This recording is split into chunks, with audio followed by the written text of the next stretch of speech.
안녕하세요. 경제를 쉽게 읽어주는 경제 리더입니다. 전 세계가 경악했습니다. 에너지 강대국 러시아가 스스로 손을 내밀었습니다. 영토도 작고 자원도 없다고 무시하던 그 나라의 말이죠.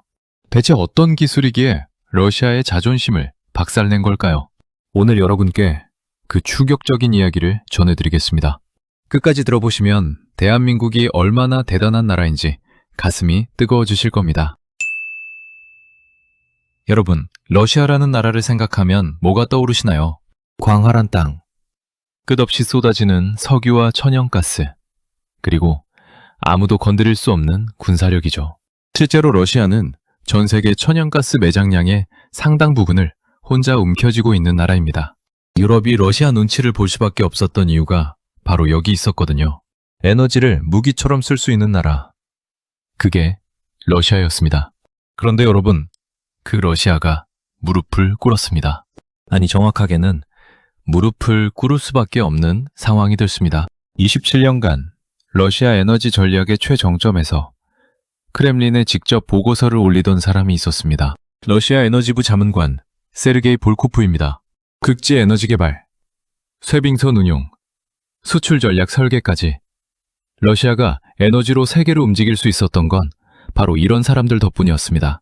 그런 그가 어느 날 밤 책상 앞에서 손을 멈췄습니다.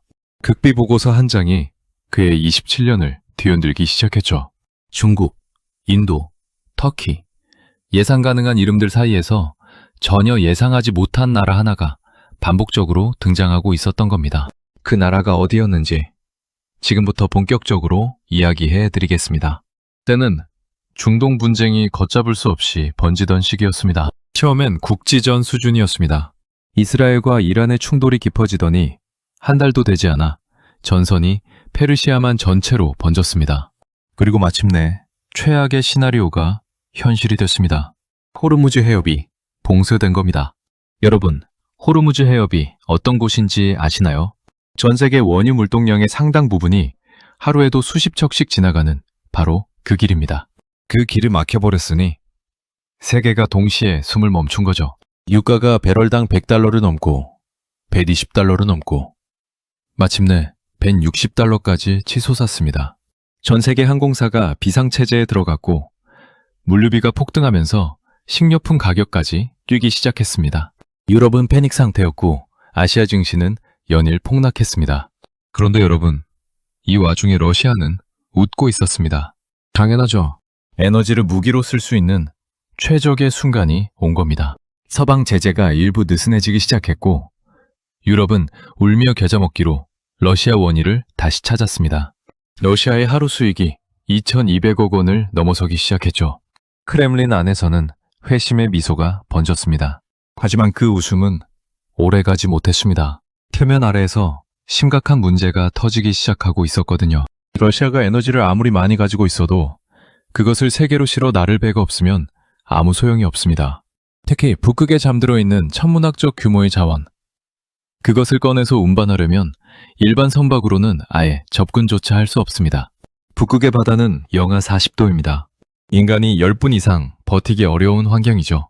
바다는 두꺼운 얼음으로 덮여 있고 일반 선박은 코앞에서 그냥 멈춰버립니다. 이 극한의 환경에서 LNG를 생산하고 그것을 배에 실어 수천 킬로미터 밖의 수요처까지 운반해야 합니다. 그게 바로 쇠빙 LNG선이 필요한 이유입니다. 그리고 바로 이 지점에서 러시아의 치명적인 약점이 드러나기 시작했습니다. 쇠빙 LNG선이 어떤 배인지 여러분께 제대로 설명해 드려야 할 것 같습니다. 이 배는 일반 LNG선과 차원이 다릅니다.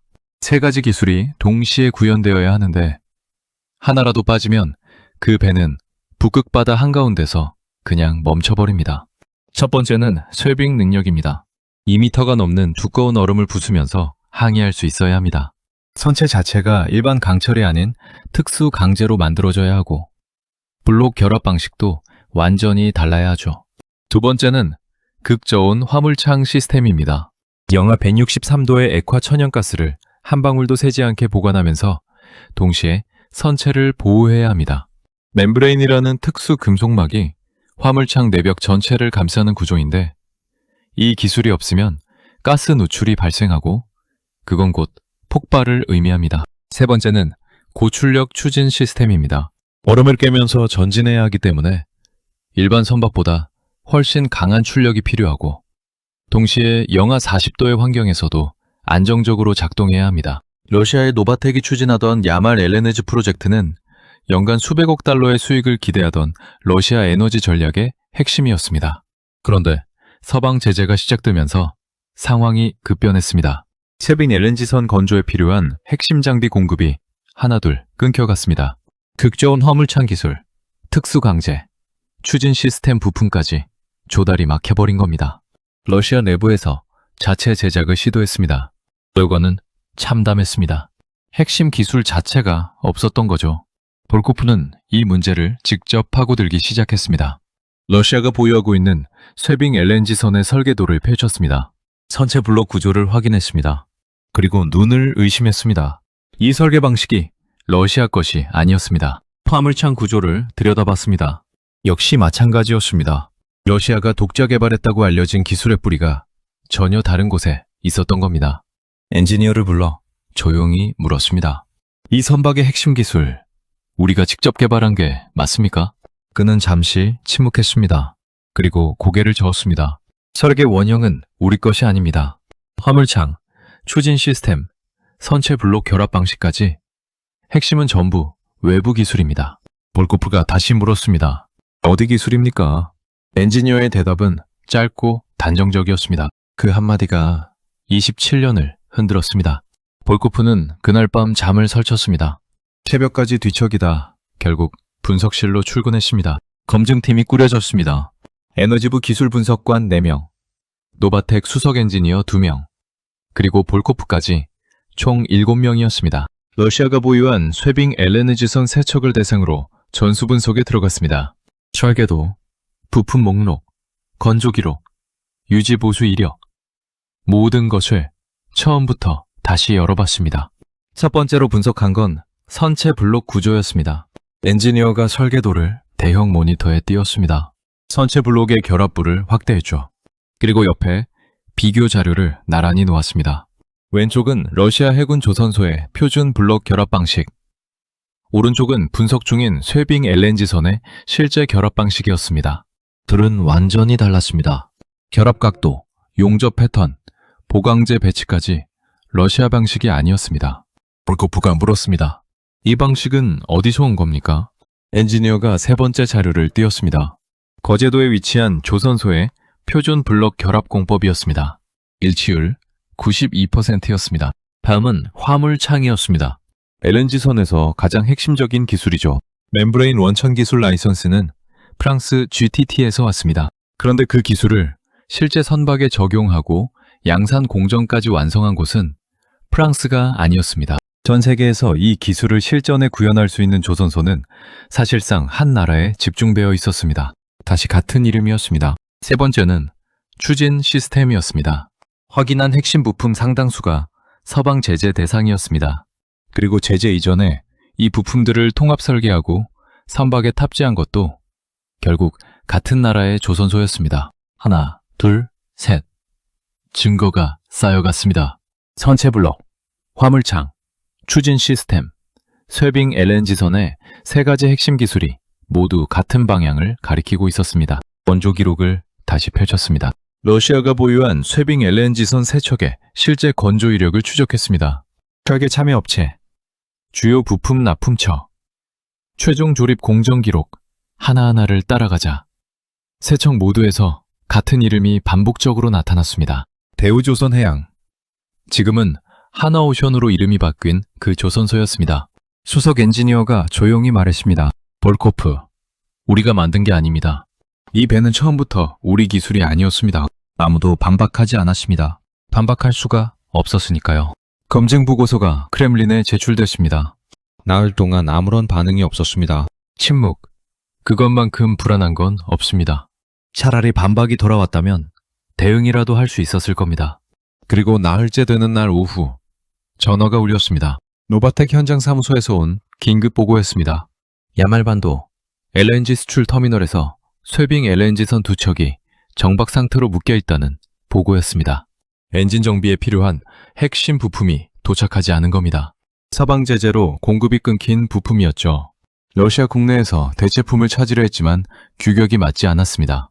배는 항구에 있었지만 움직일 수 없었습니다. 여러분, 이게 무슨 의미인지 아시나요? 쇠빙 LNG선이 멈추면 북극에서 생산된 LNG를 실어 나를 방법이 없습니다. 생산은 계속되는데 운송이 안 되는 겁니다. 저장 시설에는 한계가 있습니다. 가득 차면 생산 자체를 멈춰야 합니다. 생산이 멈추면 수출 계약이 이행되지 않습니다. 위약금이 발생하고 신뢰가 무너지고 투자자들이 빠져나갑니다. 도미노였습니다. 첫 번째 조각이 쓰러지기 시작한 거죠. 경제적 손실 추정치가 올라오기 시작했습니다. 하루 200억 원, 이틀이면 400억 원, 일주일이면 조 단위를 넘깁니다. 노바텍 경영진이 비상체제에 돌입했습니다. 투자 파트너들로부터 연락이 쏟아졌습니다. 일정을 맞출 수 있느냐? 계약 조건을 재협상해야 하지 않느냐? 말은 점잖았지만 의미는 분명했습니다. 돈을 빼겠다는 뜻이었습니다. 크렘린도 더 이상 침묵할 수 없었습니다. 다시 회의가 소집됐습니다. 이번에는 분위기가 이전과 완전히 달랐습니다. 지난번엔 분노와 자존심이 회의실을 채웠지만 이번엔 공포가 그 자리를 대신하고 있었습니다. 아무도 큰 소리를 치지 않았습니다. 숫자가 모든 걸 말해주고 있었으니까요. 러시아 에너지 강대국의 심장부가 멈추기 시작한 겁니다. 회의실에 핵심 인사들이 모였습니다. 에너지부 차관, 노바텍 대표, 크렘린 정책수석, 그리고 볼코프까지 단 4명이었습니다. 인원이 적다는 건 오늘 결론을 낸다는 뜻이었습니다. 논의가 아니라 결정을 위한 자리였죠. 차관이 입을 열었습니다. 오늘 결론을 낸다. 볼코프, 최종 보고를 시작하시오. 볼코프는 자리에서 일어났습니다. 보고서를 펼치지 않았습니다. 숫자는 이미 머릿속에 전부 들어있었으니까요. 현재 북극 LNG 프로젝트는 사실상 정지 상태입니다. 쇠빙 LNG선 2척이 부품 부족으로 운항 불가 상태이고 신규 선박 건조는 착수조차 되지 않고 있습니다. 하루 손실은 200억 원을 넘어섰고 이 상태가 석 달만 이어지면 투자 파트너 이탈이 시작됩니다. 잠시 멈췄습니다. 숨을 고르고 이어갔습니다. 자체 개발 경로는 최소 7년입니다. 중국 대안은 기술 미달로 실전 투입이 불가능합니다. 유럽은 제재로 차단되어 있고 일본은 해당 분야 실적이 없습니다. 하나씩 선택지를 지워갔습니다. 회의실 안의 공기가 점점 좁아지는 게 느껴졌습니다. 결론을 말씀드리겠습니다. 볼코프는 세 사람의 눈을 차례로 봤습니다. 현 시점에서 쇠빙 LNG선 기술을 보유하고 건조 실적이 있으며 즉시 협력이 가능한 나라는 한국뿐입니다. 한국 없이는 이 프로젝트를 살릴 수 없습니다. 정적이 흘렀습니다. 이번에는 아무도 탁자를 치지 않았고 소리를 높이지 않았습니다. 대신 정책수석이 낮은 목소리로 말했습니다. 러시아가 한국의 기술을 구걸해야 한다는 말입니까? 볼코프가 대답했습니다. 구걸이 아닙니다. 전략적 협력입니다. 한국도 에너지 안보가 필요합니다. 자원은 우리에게 있고 기술은 한국에 있습니다. 서로가 필요한 구조입니다. 정책수석이 다시 말했습니다. 자존심의 문제요, 볼코프. 볼코프가 고개를 들었습니다. 그리고 그의 입에서 생각지도 못한 말이 나왔습니다. 자존심으로는 LNG를 운반할 수 없습니다. 회의실이 완전히 멈췄습니다. 러시아의 한계를 러시아 사람이 직접 인정하는 순간이었습니다. 차관이 천천히 펜을 내려놓았습니다. 노바텍 대표를 봤습니다. 대표가 미세하게 고개를 끄덕였습니다. 정책수석은 입술을 꽉 다물고 있었지만 반대하지 않았습니다. 차관이 말했습니다. 한국과 협력을 추진한다. 단 한 문장이었습니다. 하지만 그 한 문장이 나오기까지 얼마나 긴 시간이 필요했는지 그 자리에 있었던 사람만이 알 겁니다. 결정이 내려진 후 상황은 빠르게 움직이기 시작했습니다. 러시아 에너지부와 노바텍이 공동으로 한국 측의 협력 의사를 타진했습니다. 솔직히 불안했습니다. 한국이 응할 거라는 보장이 없었으니까요. 서방 제재 상황에서 러시아와 손을 잡는다는 건 정치적 부담이 될 수 있었습니다.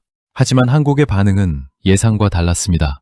거절도 즉각적인 수락도 아니었습니다. 철저히 실리적이었습니다. 한국 측은 기술 협력의 범위, 에너지 공급 조건, 장기 계약 구조를 먼저 물었습니다. 감정이 아니라 계산으로 접근한 겁니다. 볼코프는 그 태도를 보면서 묘한 감정을 느꼈습니다. 이 말은 자신들의 가치를 정확히 알고 있었습니다. 그리고 그 가치를 감정이 아니라 전략으로 활용할 줄 알았습니다. 협상이 본격적으로 시작됐습니다. 한국조선소 기술진과 노바텍 엔지니어들이 화상회의로 만났습니다. 한국 측 수석 엔지니어가 화면에 나타났습니다. 나이는 볼코프보다 젊었지만 눈빛이 달랐습니다. 자신감이 아니라 확신이 담겨 있었습니다. 수백 척의 LNG선을 건조해본 사람만이 가질 수 있는 확신이었습니다. 기술 논의가 진행될수록 격차가 선명해졌습니다.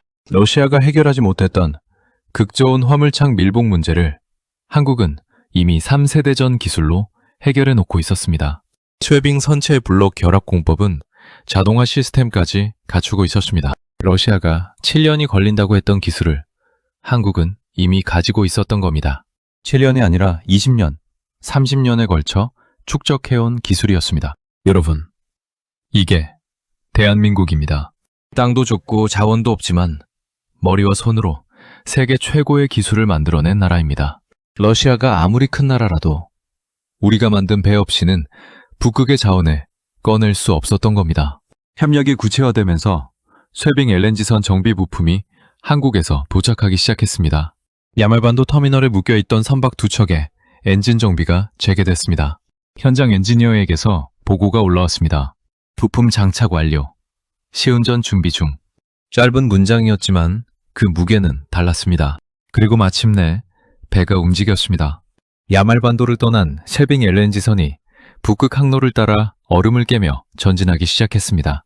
영하 38도의 바다 위에서 거대한 선체가 얼음을 부수며 나아가는 장면이었습니다. 볼코프는 그 영상을 보는데 이상하게 목이 메었습니다. 러시아 사람으로서 복잡한 감정이었습니다. 러시아의 자원을 실은 배가 움직이고 있었지만 그 배를 움직이게 만든 기술은 러시아 것이 아니었으니까요. LNG 운송이 재개되자 파급 효과는 즉각적이었습니다. 투자 파트너들의 이탈이 멈췄습니다. 수출 계약이 다시 정상화됐습니다. 하루 200억 원이던 손실이 멈추고 수익이 다시 흐르기 시작했습니다. 북극 LNG 프로젝트가 살아난 겁니다. 국제사회의 반응도 달라지기 시작했습니다. 에너지 전문 매체들이 일제히 같은 질문을 던졌습니다. 러시아 북극 프로젝트를 살린 기술은 어디서 왔는가? 답은 하나였습니다. 유럽의 에너지 관계자들이 한국 조선 기술에 대해 재평가를 시작했고 중동 산유국들도 한국과의 LNG선 협력을 타진하기 시작했습니다. 한국이라는 이름이 글로벌 에너지 지도 위에 새롭게 각인되고 있었습니다. 볼코프의 책상 위에는 보고서 한 장이 놓여 있었습니다. 북극 LNG 프로젝트 정상화 보고서였습니다. 그 보고서 첫 줄에 그는 이렇게 썼습니다. 한국은 더 이상 선택지가 아니다. 필수다. 27년간 에너지 전략을 써온 사람이 쓸 수 있는 가장 솔직한 문장이었습니다.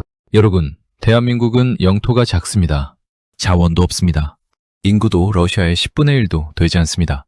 하지만 우리는 세계가 무릎 꿇는 기술을 가졌습니다. 러시아가 자존심을 내려놓게 만든 그 기술이 바로 우리 손에서 나온 겁니다. 이게 대한민국의 진짜 힘입니다. 오늘도 어딘가에서 묵묵히 세계 최고의 배를 만들고 있는 우리 조선소 기술자들에게 진심으로 감사드립니다. 대한민국, 자랑스럽지 않으신가요?